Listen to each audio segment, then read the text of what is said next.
ओम श्री गुरुभ्यो नमः। हरि ओम। शुक्लांबरधरं विष्णुं शशिवर्णं चतुर्भुजं प्रसन्नवदनं ध्यायेत् सर्वविघ्नोपशान्तये।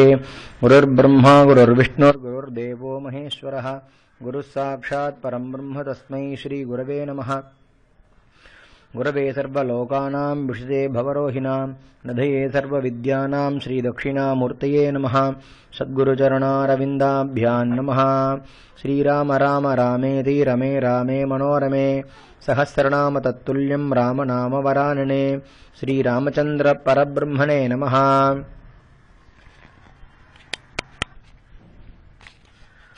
वाल्मीकि रामायणं युद्धकाण्डं सर्गम 4।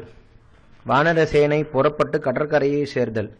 அனுமான் ஒன்று விடாமல் அவ்வாறு சொன்னதை கேட்டு மகாபலவானும் தடைபடாத பராக்கிரமத்தை உடையவருமான ராமர் உடனே சுக்ரீவனை நோக்கி பின்வருமாறு சொல்லலானார். பயங்கரமான அரக்கனுடைய நகரம் என்று எந்த இலங்கையை பற்றி தெரிவிக்கின்றீரோ அப்பட்டணத்தை நான் சடுதியில் நாசம் பண்ணி விடுகிறேன். இது உண்மை. சுக்ரீவா, இந்த முகூர்த்தத்தில் பிரயாணம் தொடங்க விரும்புகிறேன். சூரிய பகவான் உச்சியில் இருக்கும் இம்முகூர்த்தம்தான் வெற்றிக்கு அடுத்த முகூர்த்தம். சூரியன் உச்சியை அடைந்துள்ள இவ்விஜய முகூர்த்தத்தில் நான் புறப்பட்டால் சீதையை எடுத்து போனவன் எங்கு இருந்தால் என்ன, அவனை உயிருடன் விடமாட்டேன். விஷத்தை உண்டு பீடிக்கப்பட்ட ஒரு புருஷன்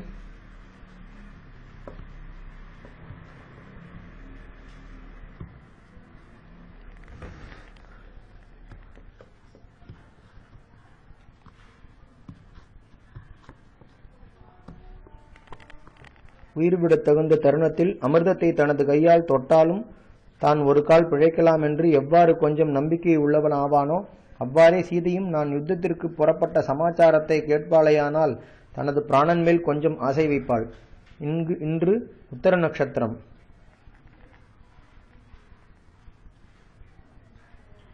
நாளைக்கோ சந்திரன் ஹஸ்த நட்சத்திரத்தில் சேருகிறான்.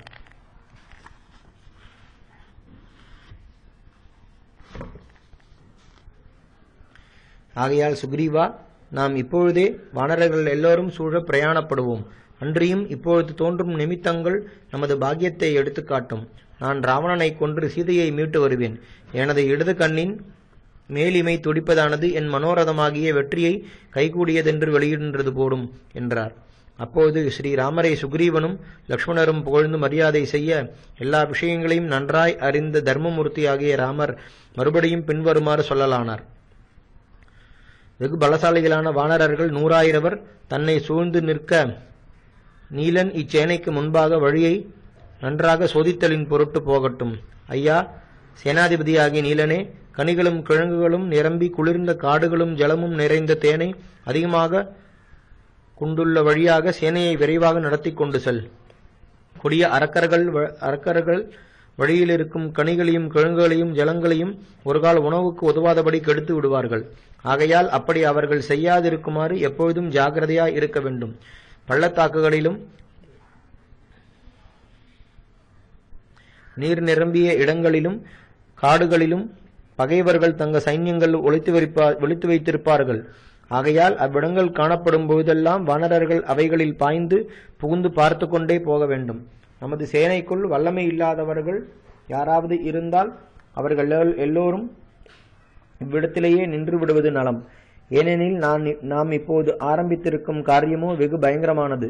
வெகு வல்லமை பொருந்தியவர்களே இதில் தலையிடத் தகுந்தவர்கள். நூற்றுக்கணக்காகவும் ஆயிரக்கணக்காகவும் உள்ள வெகு பலம் பொருந்தினவர்களான வானர சிரேஷ்டர்கள் சமுத்திரத்தின் வெள்ளம் போல் பெருகியிருக்கின்ற இச்சேனையை நடத்தி கொண்டு முன்னே செல்லட்டும். மலையையொத்த கஜனும் மகாபலம் பொருந்தின கவையனும் கவாக்ஷனும் பசுக்களின் முன்னே கொழுத்த எருதுகள் நடப்பது போல் சேனைகளுக்கு முன்பாக போகட்டும்.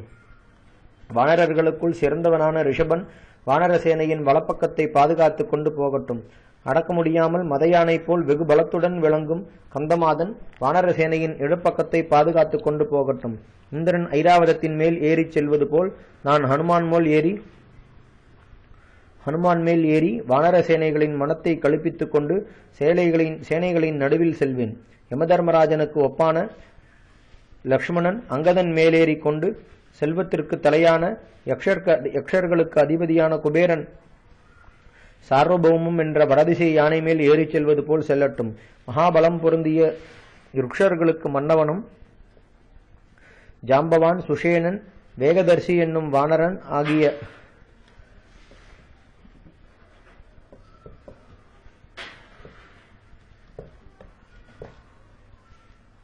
மூவரும் வானரசேனையின் வயிற்றுப்புறத்தை பாதுகாத்துக் கொண்டு வரட்டும்.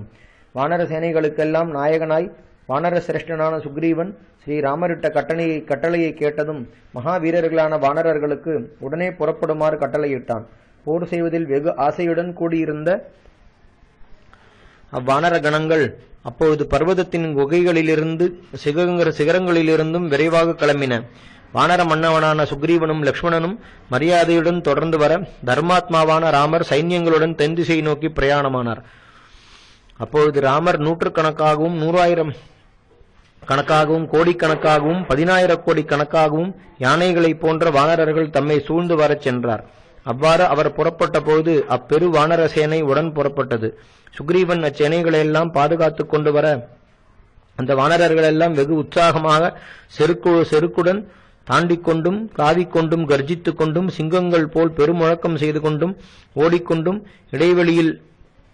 இடைவழியில் நறுமணமுள்ள தேனை குடித்துக் கொண்டும் கனிகளை புசித்துக் கொண்டும் பூங்கொத்துக்குள் கொத்து கொத்தாக விளங்கும் மரங்களை பிடுங்கி கைகளில் ஏந்திக் கொண்டும் தென்திசையை நோக்கி நடக்கலானார்கள். அப்பொழுது தங்கள் பலத்தில் செருத்த வானரர்கள் ஒருவரை ஒருவர் திடீரென்று தூக்கி போடுவார்கள். சிலர் கீழே விழுத்தினவனை வாயால் அதட்டுவார்கள். சிலர் விழுத்தினவனை பூமியில் தள்ளுவார்கள். சில வானரர்கள் எல்லா அரக்கர்களுடனும் ராவணனை நாங்களே கொல்ல வேண்டும் என்று ராமருக்கு அருகில் கர்ஜித்துக் கொண்டு போவார்கள்.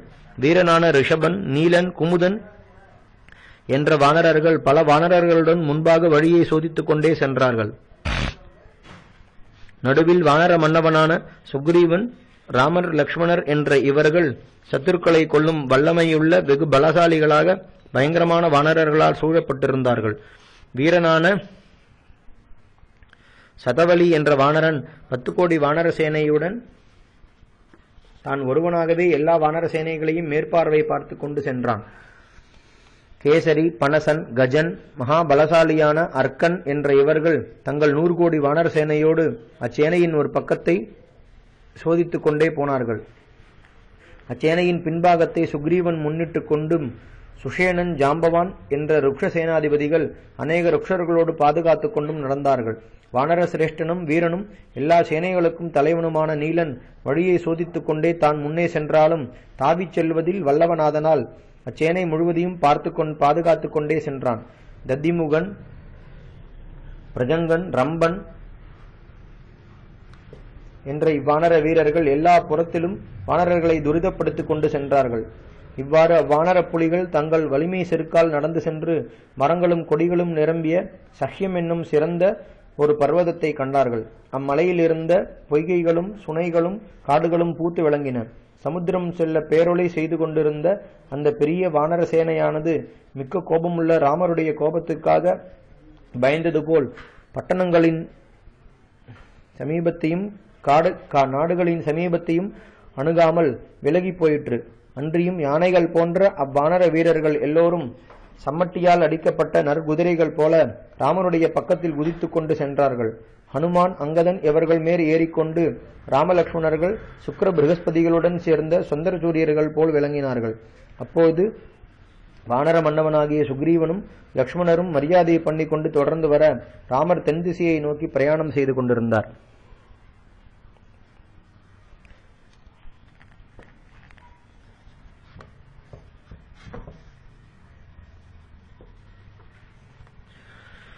அப்போது அங்கதன் மேல் ஏறிக்கொண்டு மனமகிழ்ச்சியுடன் வருகின்ற லக்ஷ்மணர் தமது நுண்ணறிவாலும் படிப்பாலும் தாம் கண்ட சில விஷயங்களை இனிமையான சொற்களால் ராமரிடம் பின்வருமாறு சொல்லலானார். ராகவரே, தாங்கள் சீதையை தூக்கிச் சென்ற ராவணனை சீக்கிரம் வதைத்து சீதையை மீட்டுக்கொண்டு காரியம் கைகூட பெற்றவர்களாய் எல்லா பொருள்களாலும் நிரம்பின அயோத்தியைக்கு திரும்புவீர்கள். நாம் எடுத்த எல்லா காரியங்களும் கைகூடும் என்பதை உணர்த்த சிறந்த நற்சகுணங்கள் பூமியிலும் ஆகாயத்திலும் தோன்றுவதை காண்கிறேன். நமது சேனைக்கு அனுகூலமாக குளிர்ந்த மெல்லிய இனிய காற்றானது சுபத்தை தெரிவிப்பதற்காக வீசுகிறது. மிருகங்களும் பறவைகளும் நிறைந்த இனிய குயில்கள் கூவுகின்றன. எல்லா திசைகளிலும் தெளிவாக விளங்குகின்றன. சூரிய பகவானும் நிர்மலமாக பிரகாசிக்கிறார். தெளிவான ஒளியையுடைய பிருகுகுமாரராய் வேதவித்தாகிய சுக்கிரரும் பாபகிரகங்களின் சேர்க்கை இல்லாமல் தங்களுக்கு பின்னே இருக்கின்றார். பரிசுத்தர்களாய் மிக்க ஒளியையுடைய சப்தரிஷிகளும் துருவனுக்கு தென்புறத்தில் விளங்குகிறார்கள். மகாத்மாக்களாகி இக்ஷ்வாகு வம்சத்தை சேர்ந்த நமது முன்னோர்களான திரிசங்குவும் விஸ்வாமித்திர சிருஷ்டியுடன் சேர்ந்த நட்சத்திர ரூபியாக வசிஷ்ட குருவுடன் நிர்மலமாய் விளங்குகிறார். மகாத்மாக்களான இக்ஷ்வாகு வம்சத்தாரால் கொண்டாடப்பட்ட இரட்டையரான விசாக நட்சத்திரம் பாப நட்சத்திரம் சம்பந்தமில்லாமல் விளங்குகிறது. நிருதியை தேவதையாக கொண்டதும் அரக்கர்களுக்கு உரியதுமான மூல நட்சத்திரம் விநாசத்திற்கு அறிகுறியாக தூமகேதுவினால் தீண்டி எரிக்கப்படுகிறது. இவ்வாறு மிருத்யுவினிடத்தில் சிக்கினவனுக்கு அந்திம காலத்திற்கு அறிகுறியாக நட்சத்திரமும் கிரகத்தால் பீடிக்கப்பட்டிருக்கிறது. தீர்த்தங்கள் தெளிவாயும் ருசியுள்ளவனவுமாய் இருக்கின்றன. வனங்கள் எல்லாம் கனிகளால் நிரம்பி இருக்கின்றன. விருட்சங்களெல்லாம் பருவத்திற்கு ஏற்ற புஷ்பங்களை உடையதாய் மிகவும் நறுமணமாய் வீசுகின்றன. பிரபுவே, தாரகாசுரனுடன் போர் புரியச் சென்ற தேவர்களின் சேனைகள் போல அணிவகுக்கப்பட்டுள்ள வானர சேனைகள் மிகவும் விளங்குகின்றன. ஆரியரே, இவைகளையெல்லாம் கண்ணுற்று களிப்படையுங்கள் என்று இவ்வாறு லக்ஷ்மணர் தமது தமையனாருக்கு தேர்தல் உண்டாகுமாறு சொன்னார். அப்போது பற்களையும் நகங்களையும் ஆயுதமாய் பெற்ற சிறந்த ரிக்ஷர்களும் வானரர்களும் நிரம்பிய பெரிய சேனை பூமண்டலம் முழுவதையும் மறைத்துக் கொண்டு நடந்தது. அவர்களுடைய கைகளாலும் கால்களாலும் கிளப்பப்பட்ட தூளியானது சூரிய பகவானுடைய ஒளியையும் மறைத்து வெகு பயங்கரமாக இவ்வுலகத்தையும் மூடிற்று. மேகவரிசைகள் ஆகாயத்தை மூடிச் செல்வது போல் பயங்கரமான அந்த வானர சேனை காடு மலைகளால் நிரம்பிய தென் திசையை மறைத்துக் கொண்டு சென்றது. வானர சேனை இடைவிடாமல் நடந்து செல்லும் பொழுது குறுக்காக உள்ள எல்லா நதிகளின் பெருக்குகளும் பல யோஜனை தூரம் எதிர்த்தோடுவது போல் பெருகின. அச்சேனை தெளிவான நீர் நிரம்பிய பொய்கைகளில் இடையிலும் மரங்கள் அடர்ந்த மலைகளின் குறுக்காகவும் சமமாக இருக்கும் பூமி பாகங்களில் நான்புறத்திலும் கனிகள் நிறைந்திருக்கும் காடுகளில் கீழ்ப்புறத்திலுமாக புகுந்து சென்றன. அப்பெருஞ்சேனை பூமி முழுவதையும் இவ்வாறு மறைத்துக் கொண்டு நடந்தது. அச்சேனையில் இருந்த வானரர்கள் எல்லோரும் ராமகாரியத்தை செய்வதில் வல்லமை வளர பெற்றவராய் வெகு சந்தோஷ மனத்துடன் வாயுவேகமாய் நடந்தார்கள். அன்றியும் களிப்பு, வீரியம், பலம் இவை தமக்கு மிக்கி இருப்பதை ஒருவர் மற்றொருவருக்கு காண்பித்துக் கொண்டும் நல்ல யௌவன காலத்தில் கொழுத்து செய்யும் தொழில்களை வழியில் செய்து கொண்டும் சென்றார்கள். சிலர் வேகமாக நடந்தார்கள், சிலர் குதித்தார்கள், சிலர் காடுகளில் புகுந்து செல்லும் பொழுது கிளகிளவென்று சத்தம் பண்ணினார்கள். சிலர் வாளை பூமியில் அடித்தும் பாதங்களால் ஓங்கி பூமியில் உதைத்தும் சென்றார்கள். சிலர் கைகளை நீட்டி மலைகளையும் மரங்களையும் முறித்தார்கள். சிலர் மலை நேரிடும் போது அதன் சிகரங்களில் ஏறி பெரும் சப்தமிட்டார்கள். சிலர் சிம்மநாதம் செய்தார்கள். சிலர் தாங்கள் சென்ற தொடைகளின் விசையால் வழியில் இருந்த கொடிவரிசைகளை துவைத்தார்கள். சிலர் தங்கள் வல்லமையை காட்டி மலைகளையும் விருட்சங்களையும் கொண்டு விளையாடினார்கள். இவ்வண்ணம் 100, 1000, 10000 கோடிக்கணக்கான கொடிய வானர சைன்யங்களால் பூமி அழகாக மூடப்பட்டிருந்தது. சேனாபதியை உடைய அப்பெரிய வானர சேனை இரவும் பகலும் வெகு ஆதரவுடன் சுக்ரீவன் பாதுகாத்துக் கொண்டு வர முகமலர்ச்சியுடனும் மிக்க களிப்புடனும் போய்க் கொண்டிருந்தது. சீதாதேவியை விடுவிக்க கருதி ஒரு நிமிஷமாவது இளைப்பாராமல் வானரர்கள் எல்லோரும் போர் செய்வதில் விருப்பம் கொண்டவர்களாய் விரைந்து சென்றார்கள். பிறகு மரங்கள் அடர்ந்து பலவிதமான மிருகங்கள் சஞ்சரிக்கும்படி விளங்கும் சஹ்யமலையையும் மலையமலையையும் வந்து சேர்ந்தார்கள். சஹ்யம் மலையம் என்ற மலையிலிருந்து அழகான காடுகளையும் நதிகளையும் அருவிகளையும் பார்த்தபடியே ராமர் போய்க் கொண்டிருந்தார். வானரர்களோ அம்மலையிலிருந்த மகிழ், திலகம், மா, அசோகம், கருணொச்சில், கரவீரம், திமிசம், அங்கோலம், கரஞ்சம், பிளக்ஷம், ஆல், திந்துகம், நாவல், நெல்லி, கடம்பு முதலிய மரங்களை ஒடித்து வீழ்த்தினார்கள். அழகான பாறைகளில் வளர்ந்திருந்த பலவிதமான காட்டு மரங்கள் காற்றடித்து அலையும் பொழுது அவ்வானரர்கள் மீது புஷ்பங்களை தூவின. அவர்கள் அவ்விடம் சேர்ந்த பொழுது தேன்மணம் வீசுகின்ற காடுகளில் பாடுகின்ற வண்டுகளால் தொடரப்பட்டு சந்தனம் போன்ற குளிர்ந்த இளங்காற்று சுகமாக வீசலாயிற்று. அந்த சஹ்ய பர்வதமும் காவி கற்களினால் மிகவும் அலங்கரிக்கப்பட்டிருந்தது. அம்மலையானது காற்று விசையால் மேல் கிளம்பிய காவி கரைகளின் தூளியினால் அப்பெருவானர சேனையை முற்றிலும் மறைத்தது. அழகான மலை தாழ்வரைகளில் எங்கும் நன்றாக பூத்து விளங்கிக் கொண்டிருந்த தாழை, நொச்சி, அழகிய முல்லை, வாசனையை நிரம்பிய குறுக்கத்தி, புன்கு, இலுப்பை, பூத்துள்ள குருந்த மர புதர், மகிழ், கடம்பு, ஸ்பூர்ஜகம், திலகம், நன்றாக பூத்த நாகை, தேமா, பாதிரி, பூத்துள்ள காட்டகத்தி, முசுலிந்தம், மருதம், சிம்சுபம், குடமல்லி, தவை, முள்முருக்கை, சிவந்த மருதனை, ஹிந்தாலை, வேங்கை, சூர்ணகை, தீபகம், நீலாசோகமரம், வரணம், அங்கோலம், பத்மகம் ஆகிய இவைகள் குதித்து செல்லுகிற வானரசேனையால் பாழாக்கப்பட்டன. அப்பர்வதத்தில் குளிர்ந்த நடைவாவிகளும் குட்டைகளும் மற்றுமுள்ள நீர்நிலைகளும் சக்கரவாகம், காரண்டவம், பிளவம், கிரௌஞ்சம் இவைகளால் நிரம்பியும் பன்றிகளும் மான்களும் சூழ்ந்தும் கரடி, சிறுத்தை, சிங்கம், புலி, பயங்கரமான பலவகை யானைகள் இவைகளால் நாற்புறத்திலும் சூழப்பெற்றும் மலர்ந்துள்ள தாமரை, செங்கழுநீர், ஆம்பல், குவளை முதலான பல நீர் பூக்களால் வெகு மனோகரமாக விளங்கிக் கொண்டும் அழகாகவும் இருந்தன. அம்மலை தாழ்வரைகளில் பலவகை பறவைகளின் சத்தம் கேட்டுக்கொண்டிருந்தன. அங்குள்ள குளங்களில் அவ்வானரர்கள் ஸ்நானம் பண்ணி நீரருந்தி ஜலத்தில் இருந்து கொண்டே விளையாடுபவர்களாய் ஒருவர் மீது ஒருவர் ஜலத்தை வாரி இறைக்கலானார்கள். மலையின் மேலேறி அவ்வானரர்கள் மிக்க களிப்பை அடைந்து அமிர்தம் போல மணக்கும் கனிகளையும் கிழங்குகளையும் மரங்களின் புஷ்பங்களையும் புஜித்தார்கள். தேன் போன்ற நிறமுடைய வானரர்கள் அக்காட்டில் ஒரு துரோணம் அளவு நீளமாக தொங்கிய தேனடைகளில் உள்ள தேனை குடித்துவிட்டு சந்தோஷமாக போகலானார்கள். அன்றியும் அவர்கள் சென்ற வழிகள் தோறும் மரங்களை முறித்து கொண்டும் கொடிகளை இழுத்து கொண்டும் மலைகளை நொறுக்கிக் கொண்டும் சென்றார்கள்.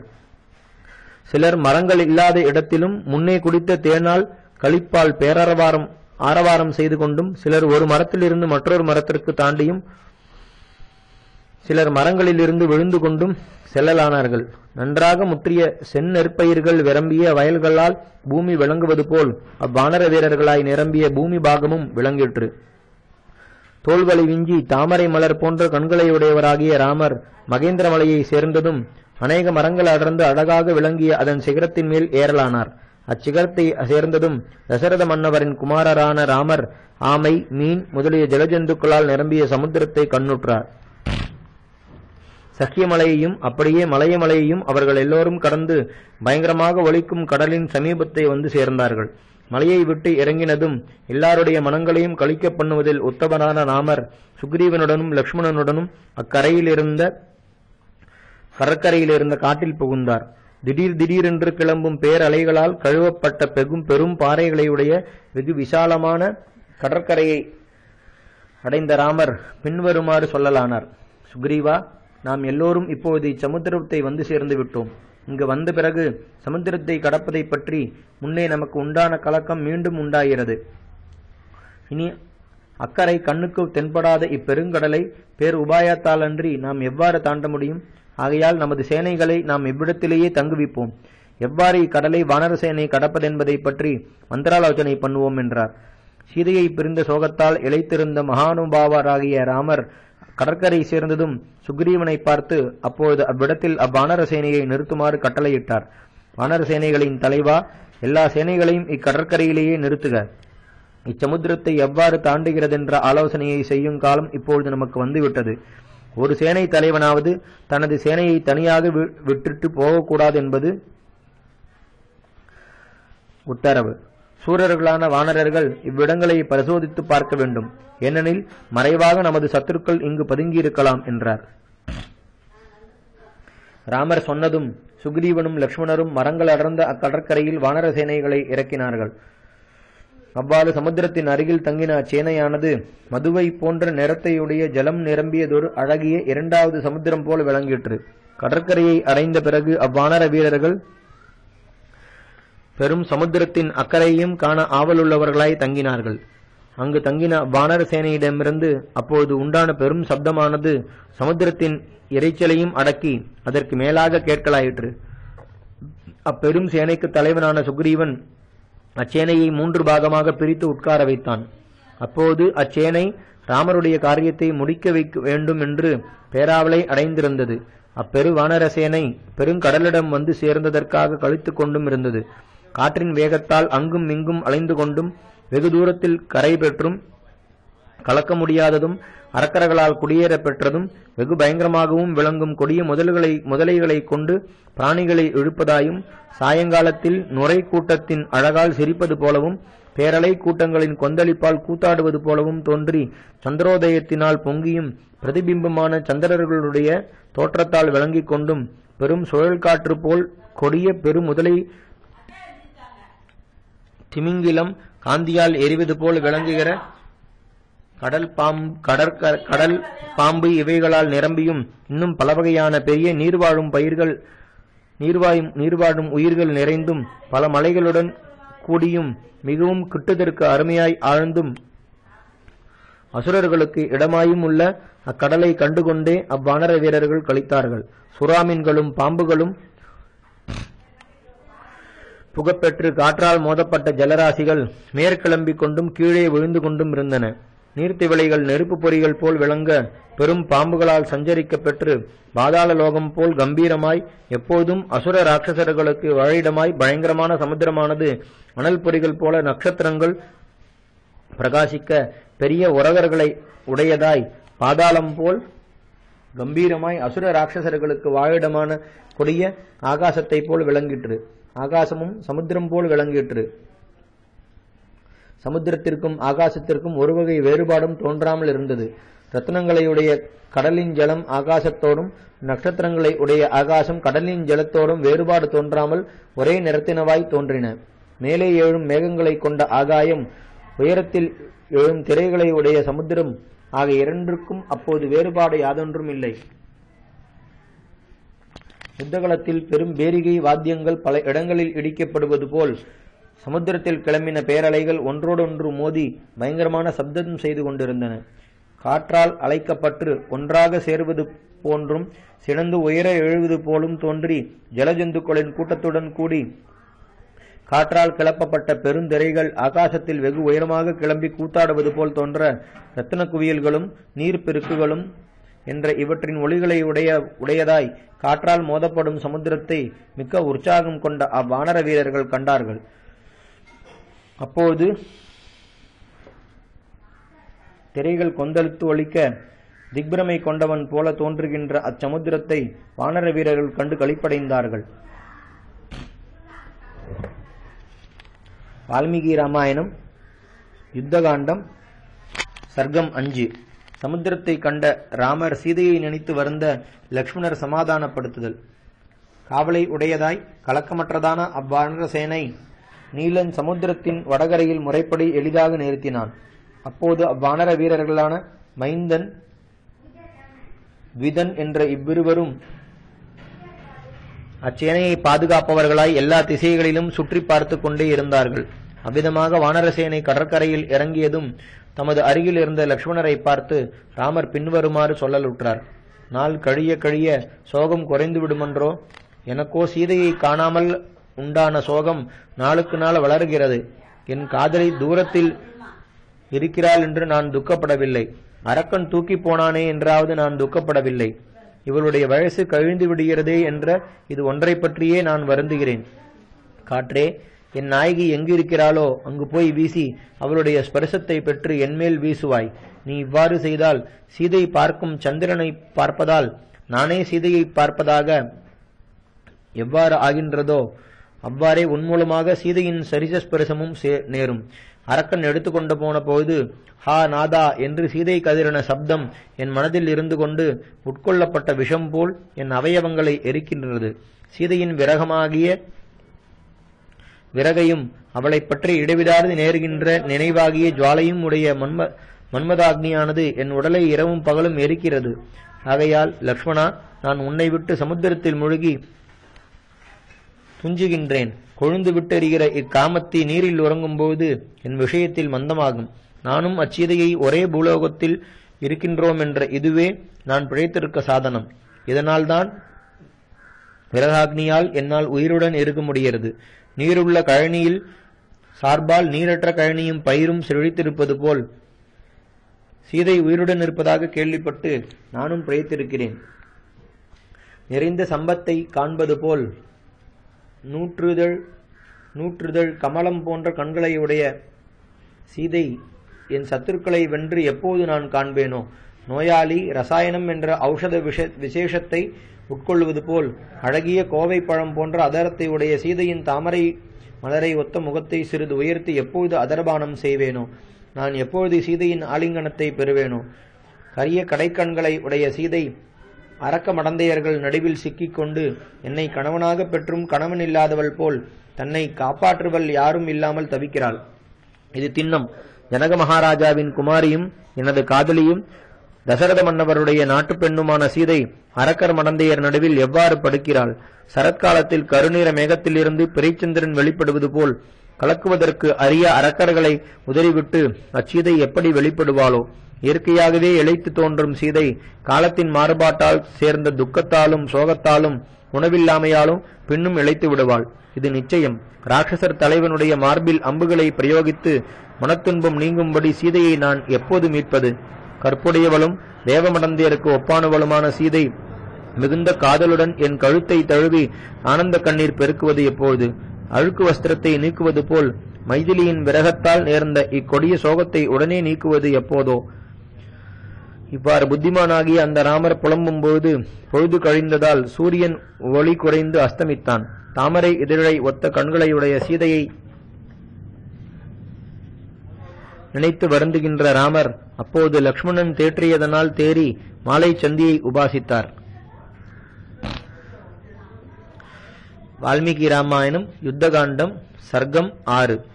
ராவணன் மந்திரிமார்களை கூட்டி ராமரை வெல்ல ஆலோசனை சொல்லுமாறு கேட்டல். ராட்சசராஜனான ராவணன் மகாத்மாவான இந்திரன் போல் ஹனுமான் லங்கையில் செய்த பயங்கரமான கொடுஞ்செயல்களை பார்த்து வெட்கத்தால் சிறிது தலை தாழ்ந்து எல்லா அரக்கர்களையும் நோக்கி பின்வருமாறு சொல்லலுற்றான். ஒரு வானரன் எவராலும் வெல்லப்படாத இலங்கையில் தனியாக புகுந்து அழித்து ஜானகியாகிய சீதையையும் பார்த்துவிட்டு சென்று விட்டான். நமது நகரத்து பிரதான அரண்மனையை அடித்தான். பெயர் பெற்ற அரக்கர்கள் அநேகரை வதைத்தான். ஹனுமான் ஒருவனே லங்கை முழுவதையும் ஒரு கலக்கு கலக்கினான். ஆகையால் இனி எவ்விதமாக செய்தால் நன்றாக இருக்குமோ, எது நமக்கு ஹிதமானதோ அதை சொல்லுங்கள், அவ்வாறே செய்வேன். உங்களுக்கு மங்களம் உண்டாகுக. வெற்றி என்பது மந்திராலோசனையிலிருந்து உண்டாகிறதென்று விசாலமாகிய மனத்தையுடையவராகிய பெரியோர் சொல்லுகிறார்கள். ஆகையால் மகாபலவான்களே, ராமனை வெல்வதை பற்றி ஆலோசிக்க விரும்புகிறேன். இவ்வுலகில் 3 வகுப்பினராகிய மனிதர்கள் இருக்கிறார்கள். அவர்கள் உத்தமர், மத்தியமர், அதமர் என்பவர்கள். இம்மூவருடைய குணதோஷங்களை பற்றி சொல்லுகிறேன். மந்திராலோசனையில் தேர்ந்தவர்களும் நன்மை செய்வதில் கருத்துள்ளவர்களுமான மந்திரிகளுடனாவது சுகதுக்கங்களை தம்முடையவன போல் நினைக்கின்ற நண்பர்களுடனாவது தனது தன்மையை நாடும் பந்துக்களுடனாவது ஒருமித்து எவனொருவன் கடவுளின் மேல் பாரத்தை வைத்து நன்றாக ஆலோசித்து தனது பிரயத்தனங்களை செய்கிறானோ அவன் உத்தமன்.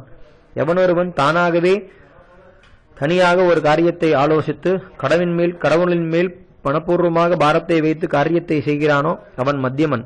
எவனொருவன் ஒரு காரியத்தில் இருக்கின்ற குணதோஷங்களை கவனிக்காமல் தெய்வம் இருக்கின்றதென்ற எண்ணத்தையும் விட்டு தானே செய்து முடிப்பதாக ஒன்றை ஆரம்பித்து கடையில் தயங்கி நிற்கின்றானோ அவன் அதமனாவான். மனிதர்கள் எவ்வாறு 3 வகுப்பினரோ அவ்வாறே மந்திராலோசனைகளும் 3 விதம். சாஸ்திராபியாசம் என்ற கண்களையுடைய மந்திரிமார்கள் ஒற்றுமையை அடைந்து எந்த ஆலோசனையில் கருத்து ஒன்று இருக்கிறார்களோ அதுதான் உத்தமமான ஆலோசனை என்று சொல்லப்படுகிறது. எந்த விஷயத்தை நிர்ணயிப்பதில் மந்திரிமார்களின் ஆலோசனைகள் பலவிதமாக இருந்தும் இறுதியில் ஒரே வழிக்கு வருகிறதோ அவ்வாலோசனை மத்தியமம். எந்த ஆலோசனை ஒருவருடன் மற்றொருவர் ஒருமித்திராமல் தமது கொள்கையே சிறந்தென்பது தனித்தனியாக பேசி ஒற்றுமையின்றி சிறிதும் எண்ணமின்னாமலே முடிக்கிறார்களோ அதனை அதமமான ஆலோசனை என்று சொல்ல வேண்டும்.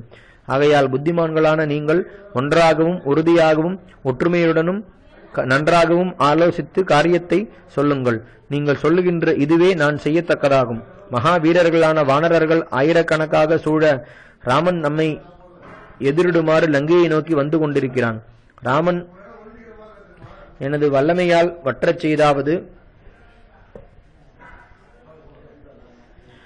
வேறு உபாயம் செய்தாவது இச்சமுத்திரத்தை தாண்டி தனது தம்பியுடனும் வானர சேனைகளுடனும் இவ்விடம் வந்து விடுவான் என்பது நிச்சயம். வானரர்களுடன் நமக்கு விரோதம் உண்டாகி இலங்கையை தகைதல் என்ற இக்காரியம் இவ்வாறு நேர்ந்ததனால் நமது பட்டணத்திற்கும் சேனைகளுக்கும் நன்மை தரக்கூடியது எதுவோ முழுவதையும் நன்றாக ஆலோசித்து நீங்கள் சொல்லுங்கள்.